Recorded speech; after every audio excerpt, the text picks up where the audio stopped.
मैं आपको पढ़ाने जा रही हूँ उर्दू के हरूफ तहज्जी, जिसका एक हर्फ है जीम। जैसा कि आपको पता है उर्दू हमारी कौमी ज़बान है और हमें इसके बारे में मालूमात होनी चाहिए। हमारा जो हर्फ है वो आज का है जीम। जो हम कैसे बनाते हैं ये मैं आपको बताती हूँ। आपने राइट हैंड में पेंसिल पकड़नी है और एक डॉट लगाना है। आपके पास 4 लाइंस हैं, ठीक है। आपने फर्स्ट लाइन के थोड़ा सा नीचे एक डॉट लगाया और उस डॉट को आप टॉप तक ले गए, ठीक है। फिर वहाँ टॉप पर एक और डॉट लगाकर उस डॉट को नीचे तक लाएंगे, राउंड हाफ सर्कल की शेप में, ठीक है। फिर उसको राउंड कर दिया, ठीक है।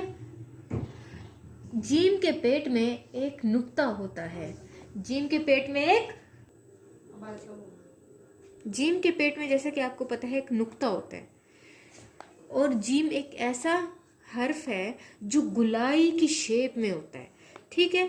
ये जीम के खानदान का पहला लफ्ज़ है, पहला हर्फ है। अब जीम से क्या बनता है वो मैं आपको सिखाती हूँ। जैसे कि है जीम से जूता, जीम से जंगल, जीम से जग।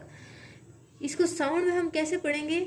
जीम से जूता, ज ज जूता, जीम से जग, ज ज जग, जीम से जंगल, ज ज जंगल। ये जीम की छोटी अशकाल है, ये जो आपको नज़र आ रही है ये जीम की छोटी अशकाल है जो रेड कलर में है। ये जीम की क्या है? छोटी अशकाल है।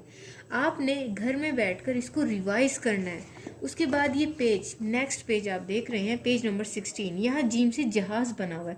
ऊपर लिखा हुआ है दिए गए हरूफ को शहादत और दरमियानी उंगली की मदद से ट्रेस करें और तस्वीर में रंग भरें। ट्रेस मैंने लिखी हुई चीज़ पर दोबारा से उसको पेंसिल को ऐसे फेरना, ये हो गया है ट्रेस। अब आपने इनको पढ़ना है। कैसे पढ़ना है? जिम जहाज, जिम जामन, जिम जहाज, जिम जानवर, जिम जुराब, जिम जाला, और इन तस्वीर में रंग भरना है। आप ये घर से काम कर आइएगा। कल मैं आपसे सुनूंगी, आपसे पूछूंगी कि आपने इसको कैसा किया है, ठीक है। अपना ख्याल रखिएगा। अल्लाह हाफिज़।